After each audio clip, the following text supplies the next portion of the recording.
Hai, ketemu lagi di channel Rizda Boruparna Sigalingging.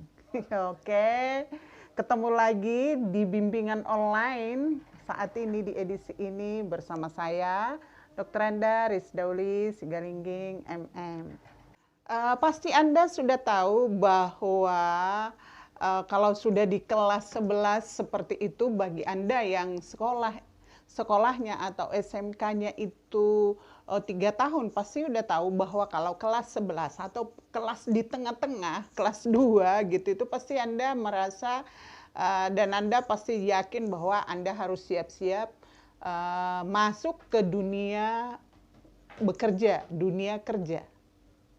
Kalau misalnya yang disebut dengan PKL itu atau OJT itu atau yang disebut prakerin itu ternyata dia kerja beneran tetapi sekaligus juga siswa beneran, konsekuensinya apa dong gitu ya? Konsekuensinya ya sebagai pelajar tugas utamanya apa? Ya belajar.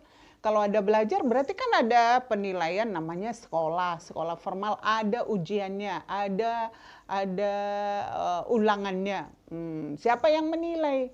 Ya industri dan juga guru-guru gitu ya. Jadi jangan salah persepsi bahwa ya udah kalau udah PKL itu berarti nggak ada belajarnya. Salah, karena rapot masih harus diisi.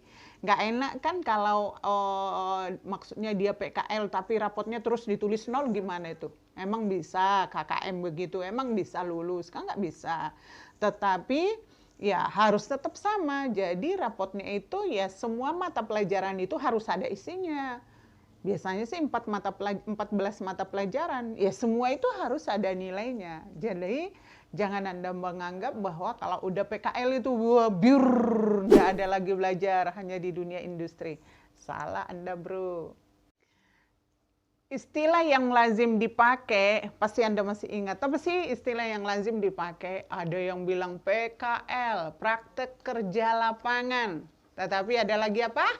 Ya, yang kedua suka juga dibilang prakerin, praktek kerja di dunia industri. Atau ada lagi tuh dibilang OJT. Apa itu OJT?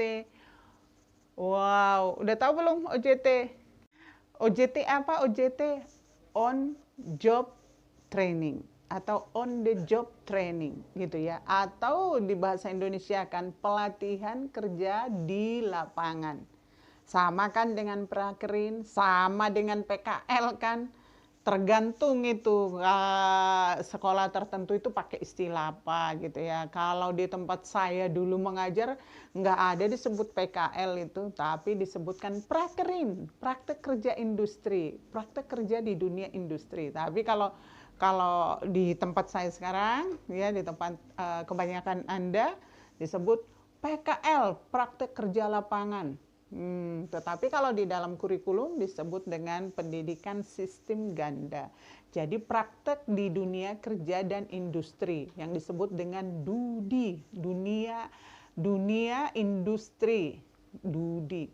Tetapi apakah semua industri? Enggak juga kan, karena ada bukan industri tapi di tempat atau instansi pemerintahan atau instansi-instansi tertentu. Jadi belum tentu di dunia industri. Kalau industri itu kan udah cenderung berbau ini benefit nih. Tetapi kalau di bidang jasa dan instansi pemerintahan kan nggak ada benefitnya, nggak ada orientasinya untuk dapatkan duit, tetapi justru pelayanan publik, pelayanan ke masyarakat. Sebenarnya apa sih itu yang disebut dengan masuk ke dunia kerja itu? Apakah Anda kerja beneran? Kerja beneran, tapi apakah Anda sekolah? Ya sekolah beneran. Jadi apa dong? Itu yang disebut di dalam kurikulum bahwa pendidikan SMK itu pendidikan sistem ganda.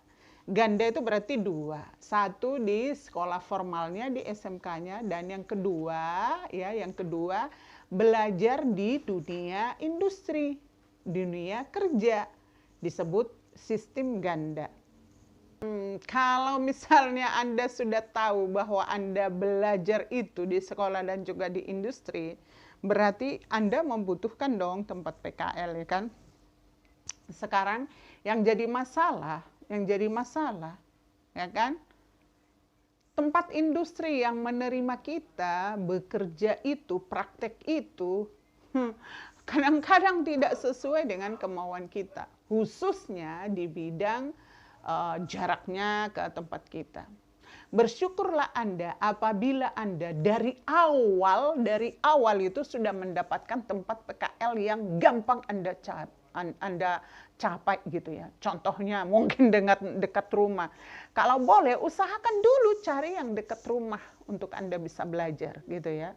Syukur-syukur kalau ada perusahaan keluarga gitu ya. Ngapain susah-susah cari tempat PKL di perusahaan keluarga aja gitu ya. Supaya Anda bisa belajar lebih konsentrasi. Kalau misalnya tidak ada itu ya udah biasakan dulu lah. Memang betul tuh cari dulu tempat yang paling dekat dengan lokasi Anda tinggal, ya kan?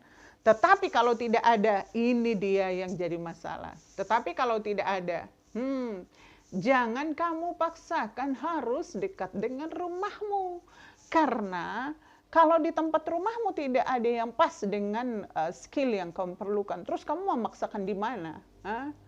Mau jadi tukang sapu di situ, minta maaf ya, bukan berarti saya merendahkan itu, bukan ya. Tapi kalau jurusan Anda bukan jurusan yang berhubungan dengan itu, ngapain hanya begitu? Walaupun di tempat Anda bekerja itu harus Anda mau nyapu, harus Anda mau bersih-bersih. Bayangkan seperti rumah kamu sendiri.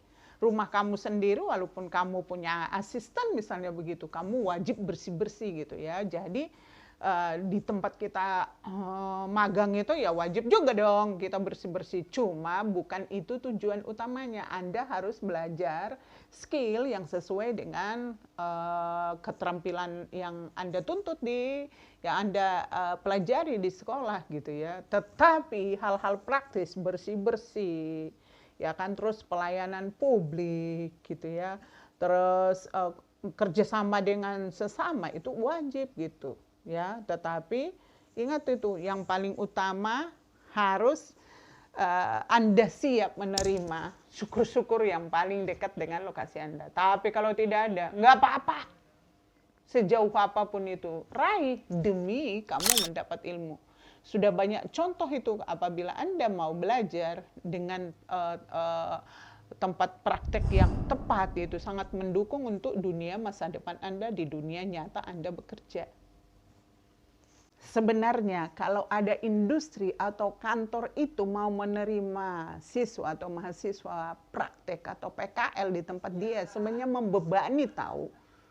Ya, bagaimana tidak membebani gitu ya? Karena membimbing siswa yang sedang belajar itu butuh kelapangan hati. Nah, sekarang kan udah tahu kan kalau sistem belajar di rumah ini gimana. Orang tua kan banyak yang ngomel kan, repot mendidik itu, repot gitu. Nah, begitu juga di industri. Membimbing anak belajar di tempat dia itu sangat berat bebannya. Beda dengan karyawan. Kalau ada karyawannya lebih gampang itu. Karena apa? Kalau nggak cocok melawan atau dia tidak ada inisiatif untuk belajar masuk, tinggal nggak usah perpanjang kontraknya, pecat. Masih banyak di luar situ yang antri cari kerja, ya kan? Tapi kalau siswa yang sedang magang nggak bisa begitu. Kantor itu atau perusahaan itu atau industri itu harus punya niatan untuk mendidik anak ini supaya generasi penerus itu punya etos kerja yang bagus, punya skill yang bagus gitu ya. Jadi kalau karyawan beda, orang dia udah diseleksi gitu ya, harus tunduk gini banyak peraturannya di atas materai gitu kan. Tapi kalau siswa yang lagi magang kan dia harus punya niatan mendidik anak itu kan susah-susah gampang, nggak seperti ini nih membalik telapak tangan. Kebayangkan kayak musim online gini banyak orang tua yang merepet begini, aduh kapan sekolah, kenapa mendidik anaknya sendiri dirasa sulit. Nah, kebayang nggak kalau Anda dididik di tempat perusahaan atau industri itu, harus sadar itu, tidak gampang mendidik itu ya kan. Jadi sebenarnya Anda jadi beban bagi perusahaan itu apabila Anda tidak mau belajar, apabila Anda tidak mau taat aturan, apabila Anda banyak cincongnya, banyak neko-nekonya ya. Padahal sesungguhnya kalau kita masuk ke tempat yang baru, kita yang baru ini yang harus adaptasi dengan kebiasaan yang ada di tempat yang kita tuju. Bukan sebaliknya, tempat yang kita tuju itu mau kita minta untuk menyesuaikan dengan kemauan kita. Jadi kalau baru masuk sudah banyak cincong, banyak permintaan, banyak pokoknya banyak rewelnya, protes ini, protes itu. Yang salah siapa tuh?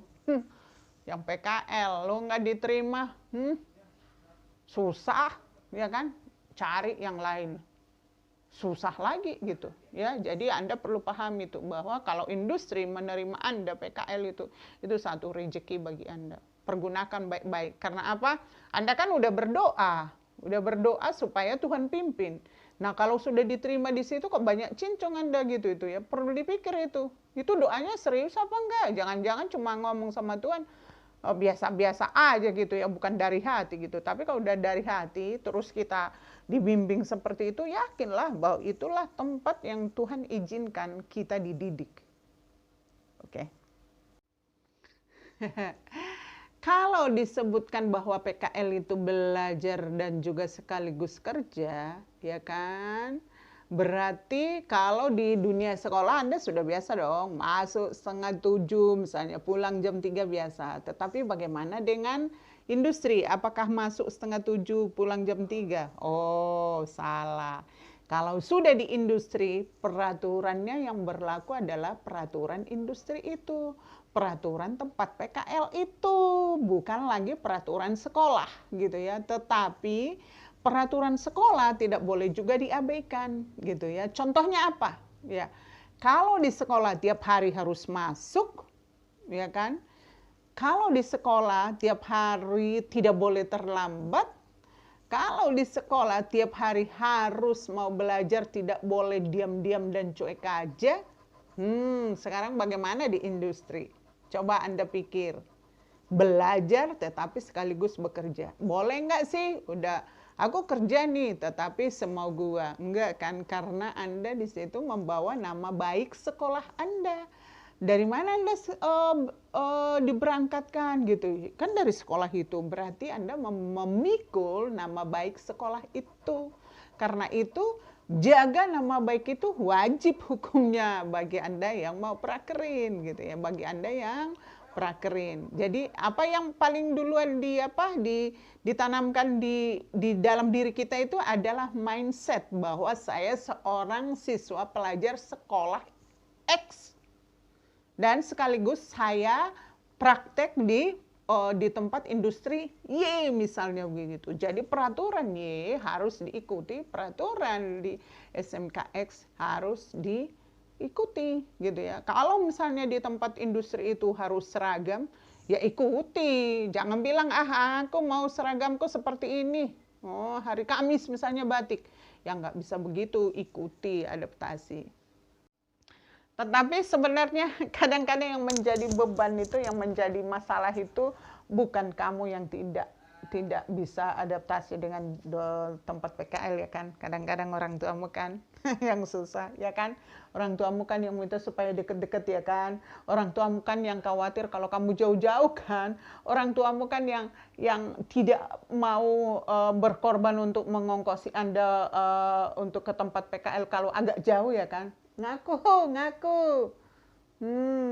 Terus gimana dong caranya sikap kita menghadapi orang tua yang seperti itu? Di sini ketahuan nih. Kalau Anda di rumah itu sudah terbiasa mandiri, orang tua Anda pasti yakin dan percaya pada Anda dimanapun Anda berada, Anda pasti bisa survive. Anda pasti bisa adaptasi, Anda pasti bisa tanggung jawab. Celakanya adalah setiap hari Anda tidak punya tanggung jawab pada diri Anda. Pakaian bukan Anda yang cuci, bangun harus dibangunkan gitu ya. Kemudian pekerjaan rumah tangga seperti misalnya bersihkan pakaianmu, bersihkan kamar mandimu, kamu nggak peduli sepatumu. Nah, udah yang seperti itu susah masuk di dunia kerja model kayak gini ya, nggak bisa. Sepet di mata itu gitu loh ya kan. Nah terus gimana caranya? Ya udah mumpung ini masih ada waktu sebelum PKL gitu ya, Ya udah buktikan dulu bahwa Anda jadi anak yang mandiri, Anda anak mandiri itu dan tidak membuat sepet mata orang tua. Mandiri itu ya benar-benar lakukan untuk dirimu. Jadi kamu dimanapun enak. Emang kamu mau sampai tua, mau sampai mati kamu tuh mau di bawah ketiak orang tuamu. Wow, nggak jadi orang kita begitu itu, gitu ya. Halo, halo, halo. Saya kadang-kadang tertawa begini nih karena ada persepsi orang yang aneh-aneh gitu. Dia masih sekolah tetapi menuntut yang bukan haknya sebagai anak sekolah. Ya, sehingga dia memprioritas yang tidak haknya ini. Apa itu maksudnya? Maksudnya begini loh. Di tempat saya mengajar sebelumnya, ya kan, anak saya juga masuk SMK gitu ya. Anak saya waktu prakerin, waktu PKL itu justru saya yang membayar dia tiap bulan sama seperti bayaran SPP seperti itu. Saya yang bayar karena apa?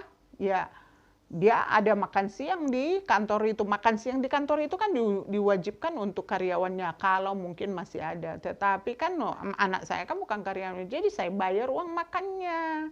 Tiap bulan berapa? Ya tergantung berapa. Biasanya sih didiskon sama perusahaan itu. Nggak full-full banget begitu, tetapi harus ada. Karena apa? Karena anak saya masih belajar gitu ya. Anda masih belajar, berarti Anda butuh yang namanya belajar itu butuh pengorbanan. Pengorbanan dalam apa aja? Bukan hanya waktu, tetapi juga dana gitu ya. Nah kebalikannya adalah apabila anak merasa bahwa dia prakerin meminta bayaran. Halo, lu mau minta dibayar berapa lo? Lu bisa apa lo? Kalau kamu udah bisa, udah pinter, misalnya skillmu udah pinter, masih mending. Itu pun belum tentu kamu punya pikiran seperti itu. Enggak, harusnya nggak boleh seperti itu. Tapi kesempatan Anda belajar gitu. Ya belajar lagi lah. Walaupun Anda katakanlah lebih pinter seperti itu, ya udah baktikan dirimu seperti itu. Jangan orientasi duit. Kalau nggak dikasih duit, aku nggak mau di situ. Oh, sadar kamu, gitu ya. Sadar. Karena apa? Kalau udah namanya masih siswa, ya harusnya kamu dong yang bayar, kamu dong yang minta terima kasih. Jangan malah gurunya yang minta traktir, jangan malah pimpin yang minta traktir.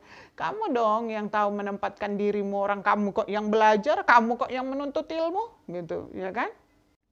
Mungkin ada yang berpikiran, tapi kan tenaga saya diperlukan Bu di situ. Oke, tenagamu diperlukan gitu ya. Tetapi kamu nggak ada juga nggak masalah itu bagi perusahaan itu. Apalagi zaman sekarang nih di media zaman belajar di rumah ini banyak banget orang yang di PHK, banyak banget orang dirumahkan. Jadi jangan banyak cincong ya kan. Jadi syukur kalau misalnya dalam tanda petik, kalau misalnya Anda pulang dikasih uang terima kasih begitu itu. Bagus itu, tapi kalau orientasi seperti itu salah Anda gitu ya. Besok-besok kalau Anda punya perusahaan sendiri, begitu kamu harus bayar orang yang belum kompeten, gimana perasaan Anda?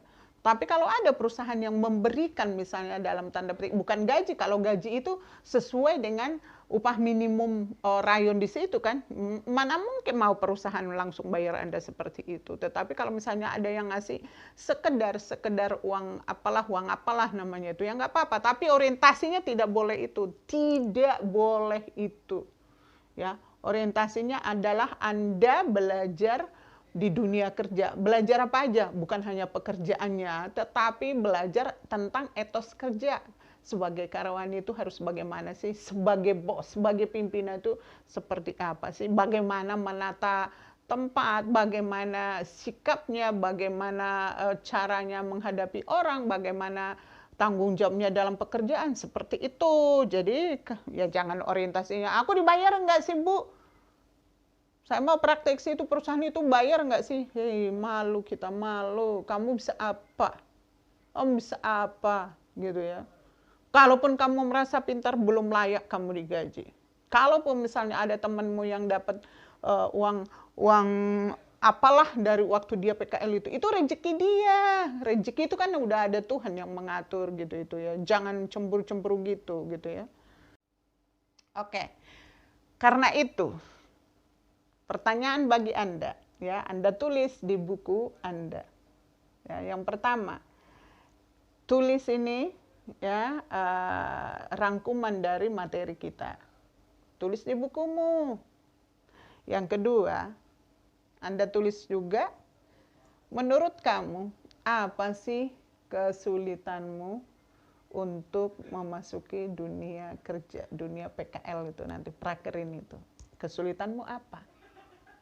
Baru yang ketiga, kalau tadi udah kesulitan, yang ketiga, menurut kamu, apa sih kelebihan kamu yang kamu bisa sumbangkan sudah untuk di dunia industri, khususnya sesuai dengan jurusan kamu. Apa tuh? Ya, yang pertama catat di buku BK.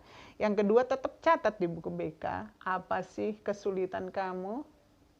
Ya, apa sih kesulitan kamu? Dan yang berikutnya, apa sih kelebihan kamu untuk masuk di dunia kerja? Catat di buku BK kamu, kemudian foto dan kirim ke saya sebagai bentuk absen kamu. Oke, jangan lupa like dan subscribe-nya, bro. Ya kan, bagi Anda yang tulisan subscribe-nya masih merah, berarti Anda belum subscribe itu, ya. Subscribe dulu. Sampai ketemu di edisi mendatang. Sukses, selamat belajar, dan terus semangat, miliki mental yang bagus. Oke.